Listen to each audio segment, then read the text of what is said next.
Vou dar bom dia, boa tarde já, né, para o senador Humberto Costa, que está com um sorriso largo ali, que agora começou a disputa no Estado. Mas antes de fazer qualquer pergunta, viu, Humberto? Primeiro quero agradecer você estar aqui com a gente. O Rovai e a Adri tiveram imprevisto, então eu peguei e assumi aqui também. E eu vou abrir já para o professor Juremir fazer a primeira pergunta para você, professor. Aqui não tem censura, viu, professor? Pode perguntar o que quiser. Que beleza. Muitas vezes entrevistamos o senador Humberto Costa no Estado Público. É um prazer em encontrá-lo aqui. A minha pergunta vai aí na sequência do que eu estava dizendo. Quais são as chances dessa aliança entre Lula e Alckmin se concretizar, com Alckmin no PSB, e disso se, como diria o Olívio Dutra aqui no Rio Grande do Sul, se espraiar para estados como o Rio Grande do Sul, possibilitando, por exemplo, uma aliança aqui entre Edgar Preto e Beto Albuquerque, do PSB? Bem, primeiro, bom dia, Juremir. Uma alegria poder falar com você, falar com o Plínio também, a todo o pessoal da revista Fórum. Bem, eu desejo e trabalho por essa possibilidade, né? E eu acredito que ela é muito concreta. E acho que você foi muito feliz na sua colocação. Nós temos que colocar qualquer coisa em segundo lugar quando se trata da possibilidade de nós tirarmos Bolsonaro, elegermos o ex-presidente Lula e darmos um salto qualitativo, né, na história do Brasil para que a gente possa sair dessa situação que nós estamos vivendo hoje, que é absolutamente trágica. Hoje mesmo eu tive a oportunidade de conversar com o presidente Lula, porque há muita onda sendo feita por aí afora, né? Infelizmente, tem gente do PSB e tem gente do PT que fica fazendo plantação de coisas que não correspondem à realidade, de que o presidente está irritado com o PSB e, por isso, vai em tal estado forçar a barra com uma candidatura, e o presidente me disse com todas as letras que nada disso corresponde à realidade. Aliás, não é nem só gente do PT e do PSB, os nossos adversários também não querem que essa aliança dê certo, né? A mídia não quer que a aliança dê certo e também quer matéria, quer confusão. Mas, por exemplo, aqui em Pernambuco, nós estamos trabalhando para construir a unidade PT-PSB, PT-Frente Popular. Apenas nós apresentamos o nosso nome para que a frente analise, mas não é nada impositivo, nem é uma tentativa de dividir, não, pelo contrário, nós achamos que essa proposta do PT pode ajudar a construir a unidade política aqui no Estado. O caso de São Paulo também, nós vamos trabalhar até o final para um entendimento.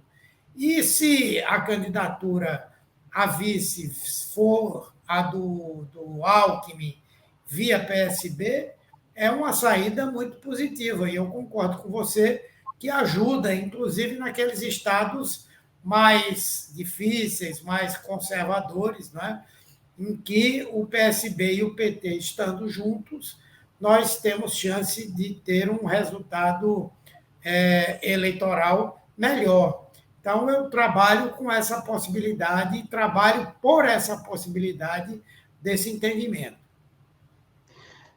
Eu quero agradecer agora ao professor Juremir aí, eu sei que o senhor tem compromisso, professor, eu quero agradecer essa entrevista aqui, quero daqui de São Paulo mandar um abraço para o senhor, minha solidariedade, dizer que as portas aqui da Fórum estão sempre abertas, viu?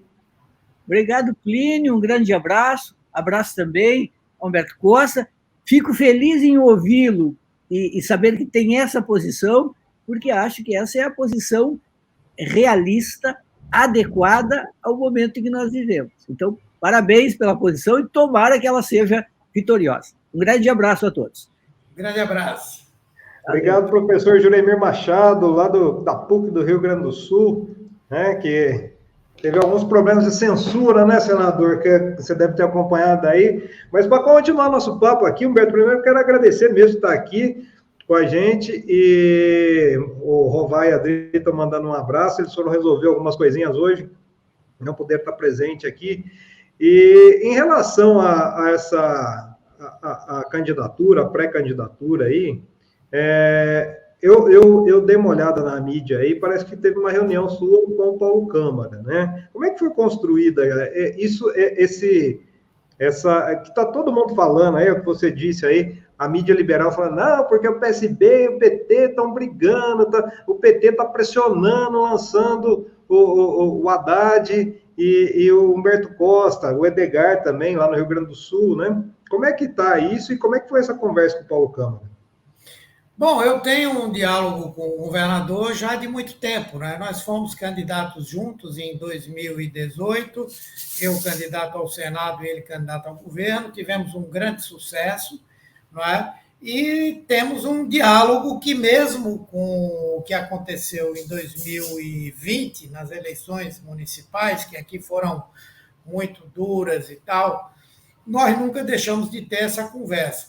E quando o próprio presidente Lula, entendendo a relevância de construir essa aliança que envolva PT, PSB e outros partidos, aqui esteve para conversar com o PSB, com o próprio prefeito, com o governador, eu não só estive presente, como apoiei que nós trabalhássemos por essa linha. Então, nosso diálogo nunca deixou de existir. Já tivemos, inclusive, conversas com o presidente Lula, o governador e eu, em que o presidente disse com todas as letras que teria muito gosto em poder participar de uma campanha aqui em Pernambuco, em que Paulo Câmara fosse candidato ao Senado. Ele entende que, ganhando a eleição, precisa de uma bancada de peso, competente, qualificada, lá no Congresso Nacional.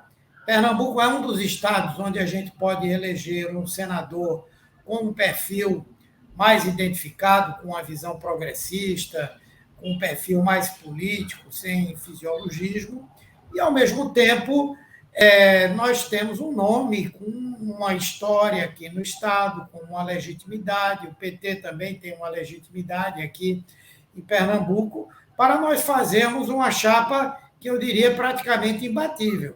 Se nós tivermos uma aliança PT-PSB aqui em Pernambuco, se eu vier a ser o candidato a governador, Paulo Câmara para o Senado e o apoio de Lula, a nossa chance de ganhar as eleições, inclusive de fazer uma bancada federal muito forte, isso porque uma situação semelhante aconteceu em 2010, não é? Quando Eduardo foi candidato a governador, Dilma candidata a presidente, e eu fui candidato ao Senado, juntamente com Armando Monteiro. E nós fizemos, de 24 deputados, né, nós fizemos 19 da Frente Popular aqui. Então, nós temos conversado, eu tenho insistido nessa tese, naturalmente que o PSB ele tem o governo do Estado hoje, tem a Prefeitura do Recife, é muito forte aqui em Pernambuco, né? Naturalmente que o PSB ele quer discutir, quer aprofundar esse debate, considera que é importante manter a sua hegemonia aqui, mas nós entendemos que, pelo acordo político, nós poderemos construir uma coisa, inclusive, até de mais longo prazo. Por isso, eu tenho feito esse trabalho. E na conversa que nós tivemos ontem, o que eu fui dizer a ele é que nós estávamos prontos para conversar com ele formalmente, o partido, determinar pela executiva uma comissão que pudesse conversar com ele e que iria conversar também com os outros partidos, apresentando a ideia da nossa candidatura junto com o Paulo, senador. Se der certo, muito bem. Se não der certo, nós vamos conversar e ver o que fazer. Mas o objetivo do PT, aqui em nível local, é de manter essa unidade política que nós temos. Maravilha. A Yara Pinheiro está falando aqui, agradeceu o superchat, no Rio Grande do Sul ganhou o PSDB para não dar o governo ao Sartori, super, hiper bolsonarista. Petistas de peso votaram no Leite, em peso votaram no Leite. Nós, petistas, consideramos que vencemos o fascismo na eleição passada. E aqui o Fernando também, obrigado aqui, Fernando do superchat, falando... fazendo uma pergunta, mas eu vou emendar minha pergunta dele. Primeiro, eu queria saber, senador, como é que ficou essa questão internamente no PT aí? Tem muita gente aqui no chat falando na questão da candidatura da Marília também, né? E que era uma pré-candidata, a Marília foi mãe, acho que esse fim de semana, né, que ela foi mãe. E como é que ficou essa situação internamente aí dentro do PT? E a Fernanda aqui perguntando quais as consequências para o PT se não entrar em federação e todos os demais partidos de esquerda se unirem. Pergunta, inclusive, nas municipais. Eu acho um cenário um pouco difícil isso acontecer, né? Não, primeiro em relação à Marília, realmente ela teve essa semana a sua segunda filhinha. Ela será candidata, sem dúvida, seja para renovar o seu mandato, e eu acho que ela vai ter uma grande votação se ela for candidata a deputada federal, e até mesmo, eventualmente, poder ser candidata majoritária pelo PT. Nós não sabemos tudo o que vai acontecer. Hoje o partido tem um sentimento majoritário de que o meu nome pode aglutinar dentro da Frente Popular, dentro da esquerda. Eu estou no meio do mandato, não estaria arriscando nenhuma perda de mandatos que o partido tem. Ao mesmo tempo, hoje, o sentimento da população é de procurar, depois dessa experiência nefasta com Bolsonaro, é procurar pessoas mais experientes, pessoas que tenham, inclusive, um trânsito nacional. Eu sou um parlamentar, senador pela segunda vez, já fui deputado estadual, deputado federal, já fui vereador, secretário municipal, secretário estadual, ministro da Saúde. Hoje, aqui em Pernambuco, tem um diálogo assim, muito intenso, muito forte com o presidente Lula. Aqui em Pernambuco, quando esse diálogo houve, a época de Eduardo e Lula, Eduardo e Dilma, Pernambuco ganhou muito. Então, acho que nós temos amplas condições de fazer essa construção. E Marília, se ela realmente vier a disputar a Câmara Federal, será, sem dúvida, muito bem votada. Nós temos hoje um grau de unidade importante. E se não der certo esse entendimento, nada impede que possamos também tê-la numa disputa majoritária, em que o PT, mesmo sem a frente, seja obrigado a ter uma candidatura. Não há nenhum problema político com isso. Com relação ao tema da federação, veja, o PT ele apoiou essa proposta desde o primeiro momento, quando ela surgiu lá no Senado, com o senador Antônio Valadares, né? Agora, recentemente, nós apoiamos fortemente a aprovação da federação. Era uma demanda, entre outros, de alguns partidos de esquerda, e nós entendemos que era muito importante garantir a continuidade, a sobrevivência desses partidos. Depois, nós recebemos um convite do próprio PSB para compor uma federação com o PCdoB, com o PV, com outros partidos, o PSOL, e nós começamos a debater, e eu acho que hoje há um sentimento no PT de que a federação pode ser muito importante. Óbvio que o ideal seria uma construção que viesse de baixo para cima, que a política, de um modo geral, ela levasse a essa unidade.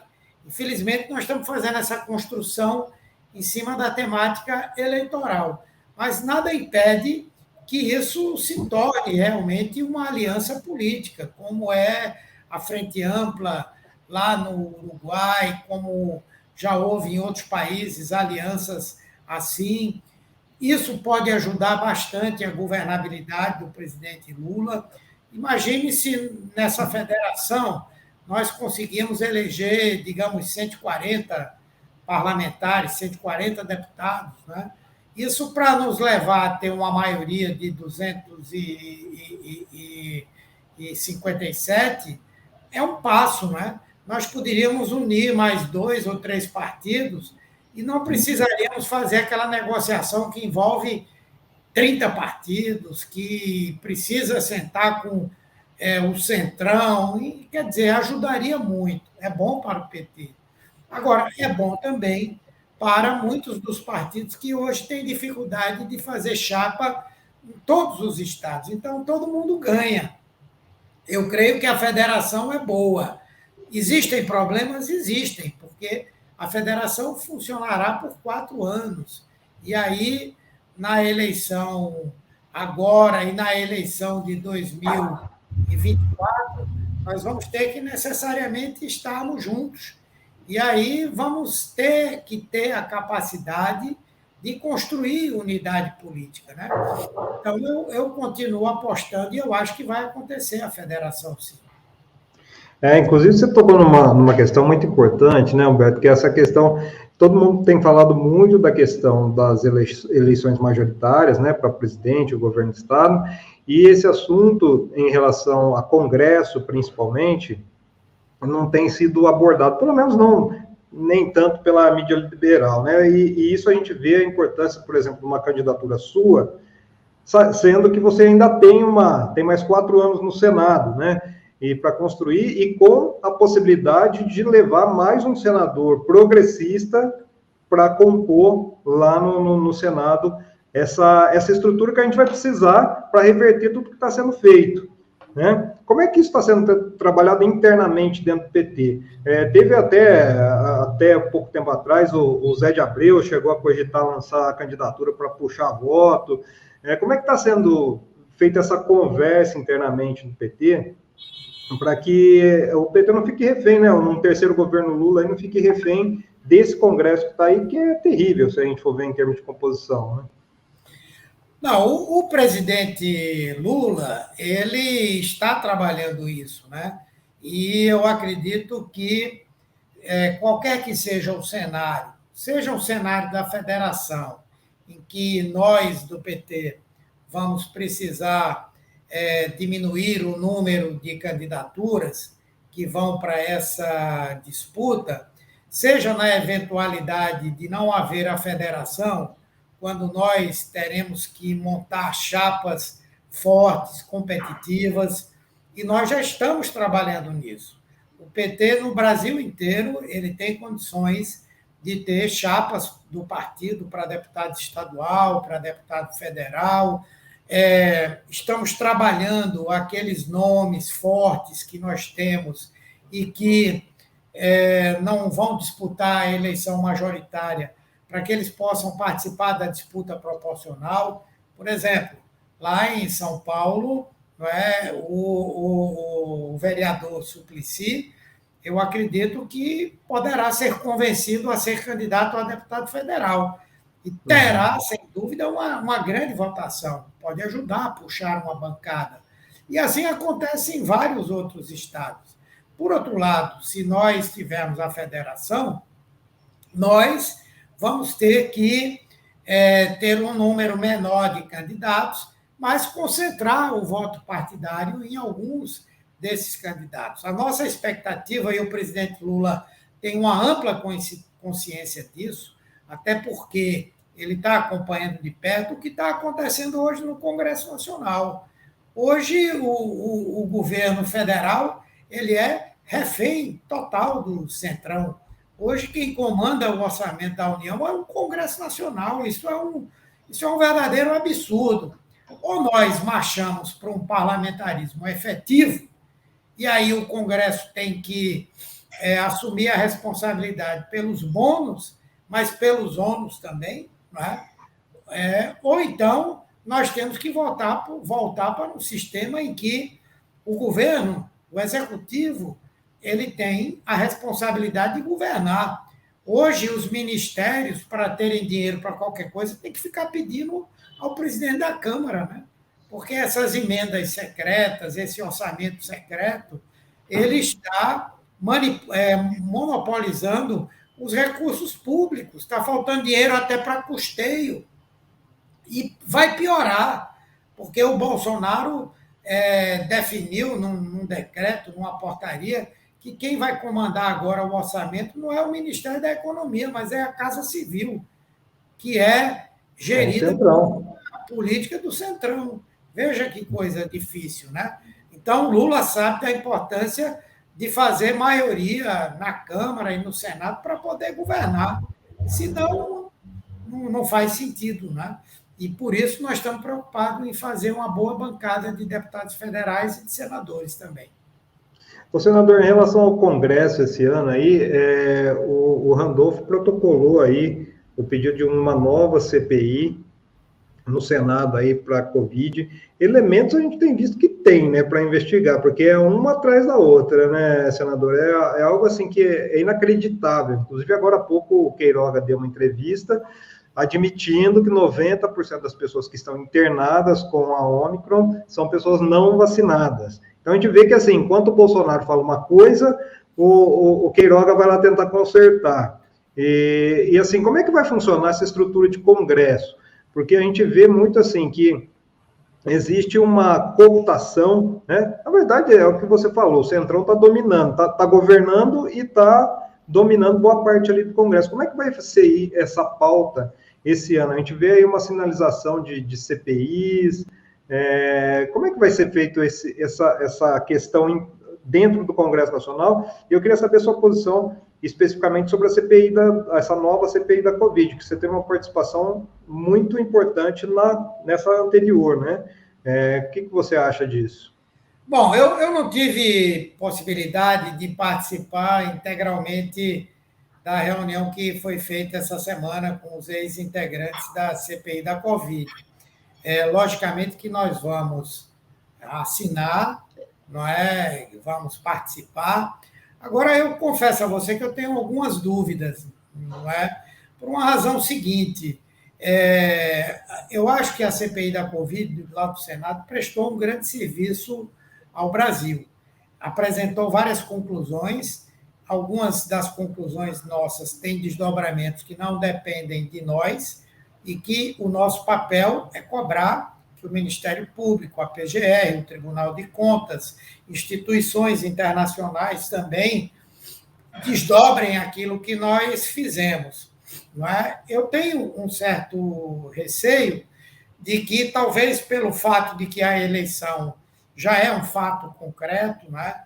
Talvez pelo fato de que há muitos outros temas também relevantes, que a gente, de alguma maneira, não consiga trazer a população brasileira para o mesmo grau de envolvimento que ela teve na CPI passada. Né? Não estou afirmando isso, mas eu gostaria muito de poder aprofundar um pouco mais essa discussão, entendeu? Porque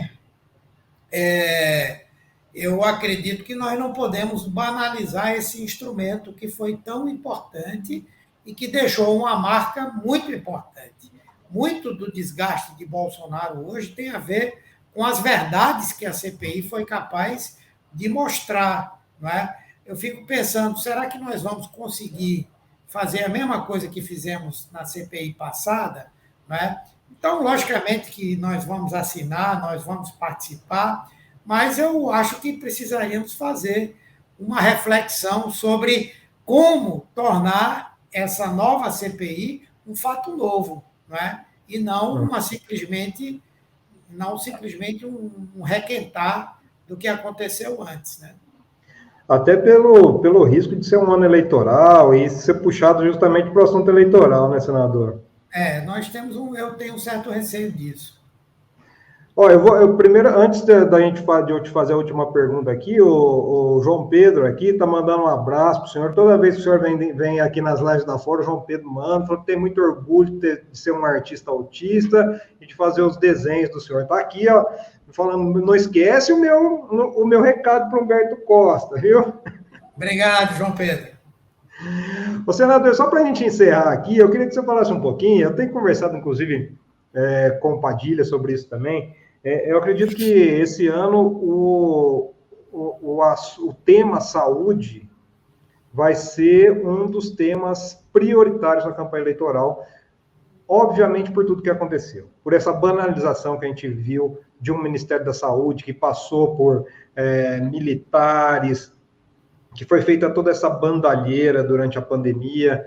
E principalmente, né, pelo abandono que a gente viu num dos momentos mais críticos, talvez o mais crítico que a gente já teve na saúde do país, né? Como é que isso vai ser tratado? É um tema super delicado, a gente entende que é um tema super delicado, porque mexe, inclusive, com a questão emocional de pessoas. Muitas pessoas que perderam entes queridos, amigos. Hoje é difícil uma pessoa que não conhece alguém que morreu de Covid, né? E como é que isso vai entrar no debate eleitoral? Porque a gente vê que o Bolsonaro vem com aquela história de sempre de que a economia não fosse não foi eu que fechei tudo, ele vai querer puxar para esse lado. Como é que a gente pode fazer para levar esse debate, que é um debate sério, né, sensível, para uma campanha eleitoral? Olha, eu acho que essa questão está muito já na cabeça das pessoas, né? Eu acho que a principal lição que nós vamos ter que tirar desse processo é que, em primeiro lugar, no campo da saúde, as possibilidades de ocorrência de outras emergências sanitárias graves é grande. Então, uma grande lição que nós temos que tirar é que, numa hora como essa, o Brasil precisa ser governado por um grande estadista, por alguém que tenha condições de conduzir o Brasil ao enfrentamento dessa questão.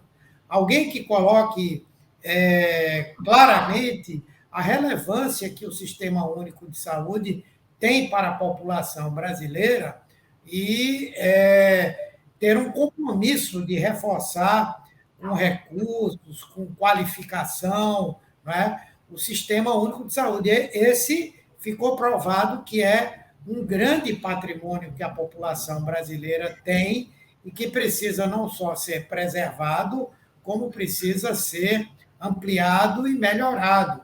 Eu acho que esse é uma outra lição que a condução da pandemia nos mostrou.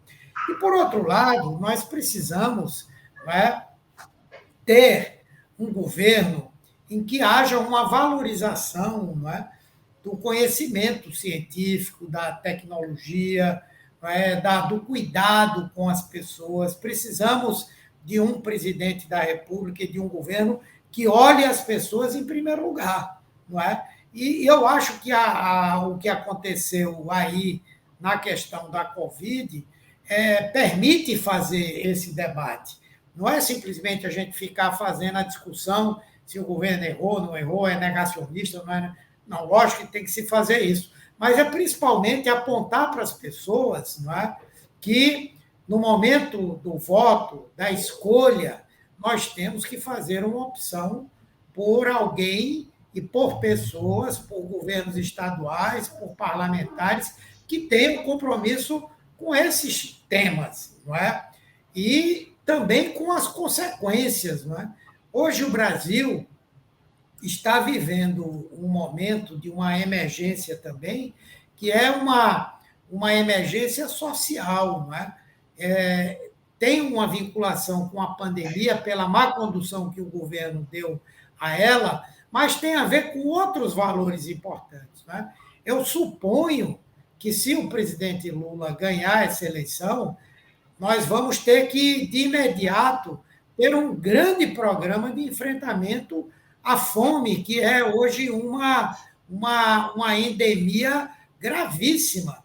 Nós vamos ter que fazer uma mobilização, não só do Estado brasileiro, mas do povo brasileiro, para matar a fome de quem hoje está vivendo essa questão. Então, tudo isso se interrelaciona, não é, com a temática da Covid, da condução que foi dada ao enfrentamento à Covid e da incapacidade que Bolsonaro tem de enfrentar situações como essa que nós estamos vivendo agora, não é? Então, eu acho que não vai ser um tema que vai ser difícil de ser tratado ou de ser visto pelas pessoas como eleitoralismo, não. Está todo mundo vivendo na pele. Quem não viveu na pele porque perdeu amigos, entes queridos, familiares, não é? Temos um grande debate que é como nós vamos lidar com as vítimas da Covid, os órfãos da Covid, tudo isso, né? E eu acho que é um debate que vai estar presente o tempo inteiro e ele pode ser feito sem um viés eleitoreiro, acredito eu. Muito bem, quero agradecer, senador, de ter essa conversa. O Humberto Costa, que tem todo esse sotaque lindo do Nordeste, mas ele é nascido aqui em Campinas, aqui do lado, aqui em Mojimirim, viu, senador? Sim, sim. É um orgulho que eu tenho, né? Campinas é uma cidade muito importante, muito relevante no país, não é? Mas tenho também muito orgulho de hoje ser um pernambucano, um recifense, não é? E Pernambuco é um estado que, infelizmente, nem todo mundo conhece a história de Pernambuco, mas é uma história de muitas lutas, né? Aqui o primeiro grito pela República foi dado, a primeira revolução com conteúdo iluminista foi feito aqui, grandes revoltas pela República e pela democracia aconteceram, grandes nomes da luta popular, como Miguel Arraes, como Paulo Freire, como Gregório Bezerra, como tantos outros são originários de Pernambuco, né? Enfim, para mim é um duplo orgulho de ser campineiro e ser pernambucano também. Maravilha, obrigado. É sorte aí, né? É sucesso aí na disputa e a gente está sempre à disposição. A gente vai conversando, viu? Obrigado sempre. Mandar um abraço para o Alberto, que está sempre. Qualquer coisa que eu falo, Alberto, me ajuda aí, pede uma aspas aí, fala aí com o Humberto, daí ele corre. Então, obrigado, viu, senador? Um abraço. Obrigado, um abraço. Tchau.